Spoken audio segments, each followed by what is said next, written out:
है उस नाम बदलने को लेकर विपक्ष लगातार संसद में। नाम महत्वपूर्ण नहीं है। जब पहले 100 दिन का जो काम मिलता था 25 दिन दिया, मजदूरी को बढ़ाने का काम किया, मजदूरी का भुगतान का पीरियड को भी कम करके तुरंत उसका पहुंचे, इसको मॉनिटरिंग बढ़े, इसको सुनिश्चित करके एक्ट बनाकर इसको प्रभावी बनाए।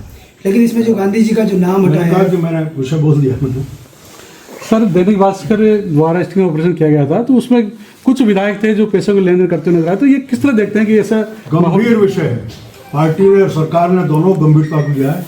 मुख्यमंत्री जी ने तुरंत इस विषय को लेकर के जांच कमेटी बना के उसको काम शुरू कर दिया।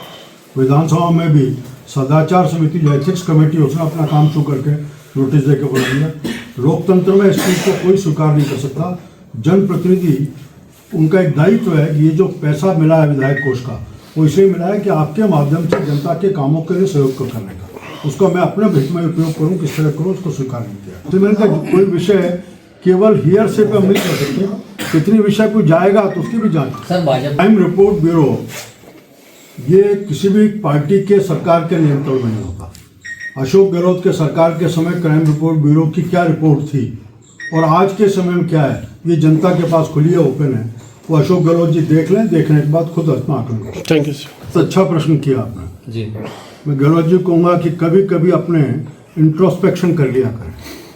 ये जो 200 मीटर के दायरे में खनन का विषय है, जिसके ऊपर पे बहुत सीना चौड़ा करके अशोक गहलोत जी अपना ट्वीट कर रहे हैं, 2002 में अशोक गहलोत जी ने जब स्वयं मुख्यमंत्री थे इसको स्वीकार किया था। अभी भी सुप्रीम कोर्ट ने जो फैसला दिया है उसमें बंद करने खोलने का नहीं कहा। केंद्र सरकार को कहा है कि इस पूरे विषय को लेकर के आप एक पूरी योजना बनाएं, योजना बना करके पेश करें।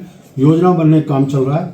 ये केंद्र की सरकार है, जिस केंद्र की सरकार ने अभी भी जितने भी अरावली की पर्वत श्रृंखला है वो गुजरात में जाती है, राजस्थान में जाती है, हरियाणा में जाती है, दिल्ली में जाती है, ऐसे 4 राज्यों से निकलती है। और उस पर्वत श्रृंखला का अधिकतम जो उपयोग है अभी जो हो पा रहा है वो 1% से लेकर के, बल्कि कुछ पॉइंट समथिंग से लेकर के और 1.5-2% तक का उपयोग है। 98 से कुछ अधिक % तक का उपयोग इस अरावली पर्वतमाला का कोई दोहन कर ही नहीं सकता। केंद्र सरकार के नरेंद्र मोदी जी के नेतृत्व में केंद्र सरकार आने के बाद आज कांग्रेस से तुलना करें गहलोत जी आपके समय से, तो राजस्थान में रिजर्व एरिया बढ़े।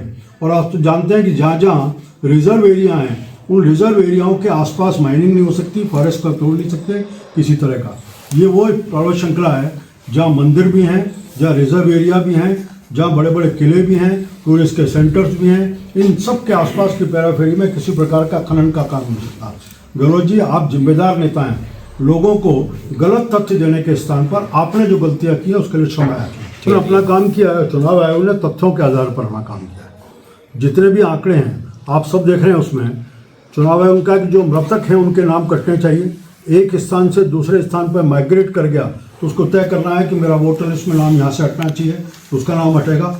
कई लोगों के नाम एक से अधिक स्थानों के ऊपर हैं, एक जगह पर स्थान रहेगा।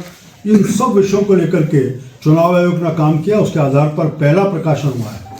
अब सबको समय दिया है, जिनका नाम इस सूची में नहीं है वो अपना रिप्रेजेंटेशन दे सकते हैं, फॉर्म 6 भर सकते हैं, 7 भर सकते हैं, नाम कटाने का होगा। किसी तरह की कोई किसी तकनीकी गलती उसको पूरा कर सकता है। कांग्रेस पार्टी को इस तुष्टीकरण की राजनीति को छोड़ करके चुनाव आयोग ने पहले भी इसी तरह का SIR कांग्रेस के समय भी किया था, उस समय कांग्रेस को आपत्ति नहीं थी। आज जब SIR होता है तो उसके ऊपर आपत्ति। मैं कहूँ सब ठीक, दूसरा करे सारा अपराध। इस सोच से बाहर निकलना है। मनरेगा का नाम बदला है, उस नाम बदलने को लेकर विपक्ष लगातार संसद